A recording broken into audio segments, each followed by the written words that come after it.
ತಂದಿದ್ದಾರೆ ಇವತ್ತು ಬಂಧುಗಳೇ. ವಿ ರಾಮ್ಜಿ ಅಂತ ಕಾಯ್ದೆ ತಂದು ಆ ಕಾಯ್ದೆಯ ಮುಖಾಂತರ ಇಡೀ ಬಡವರನ್ನ ನಾಶ ಮಾಡಿಕೊಟ್ಟಿದ್ದಾರೆ ಬಂಧುಗಳೇ.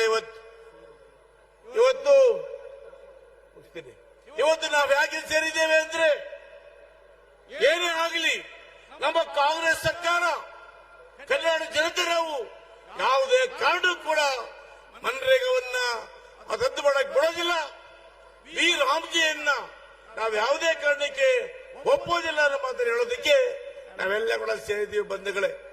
ಇವತ್ತು ಭಾರತ ದೇಶದ ಪ್ರಧಾನಮಂತ್ರಿ ಆಗಿರ್ತಕ್ಕಂಥ ನರೇಂದ್ರ ಮೋದಿ ಅವರಿಗೆ ಬಡವರು ಬೇಕಾಗಿಲ್ಲ, ರೈತರು ಬೇಕಾಗಿಲ್ಲ, ಕೂಲಿಕರು ಬೇಕಾಗಿಲ್ಲ.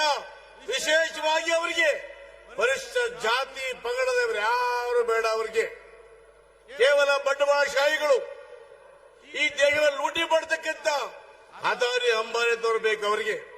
ಇವತ್ತು ನೋಡಿ ಬಂಧುಗಳೇ, ಇವತ್ತು ನರೇಗಾ ಯೋಜನೆಯಲ್ಲಿ ನೀವು ಕೂಲಿ ಮಾಡಿದ್ರೆ ನಿಮ್ಮ ಅಕೌಂಟ್ ಹಣ ಬರ್ತಾ ಇತ್ತು. ಇವತ್ತು ಆಗಿಲ್ಲ.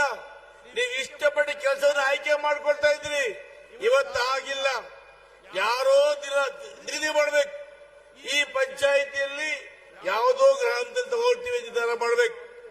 ಅವರು ನಿರ್ಧಾರ ಮಾಡಿದ್ಮೇಲೆ ನೀವು ಕೂಲಿಗೆ ಹೋಗ್ಬೇಕು. ಇಷ್ಟು ಹೇಳ್ತೀನಿ ಬಂಧುಗಳೇ. ಒಂದು ನಿಮಿಷ ಇಷ್ಟು ಹೇಳ್ತೀನಿ ಬಂಧುಗಳೇ. ಇವತ್ತು ಹಿಂದೆ ಜೋಡಿದಾರ ಬಡಿದಾರ ಇತ್ತು, ಅವತ್ತು ನಾವೆಲ್ಲ ಕೂಲಿಗೆ ಹೋಗ್ತಾ ಇದ್ವಿ.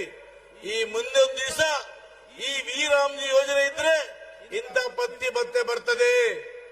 ಅಂಬೇಡ್ಕರ್ ಅವರು ಸಂವಿಧಾನ ಬರೆದಿರ್ತಕ್ಕಂಥ ಆಶಯಗಳಿಗೆ ಖಂಡಿತ ಕೂಡ ಮನೆ ಸಿಗೋದಿಲ್ಲ ಅನ್ನೋ ಮಾತನ್ನು ಹೇಳ್ತಾ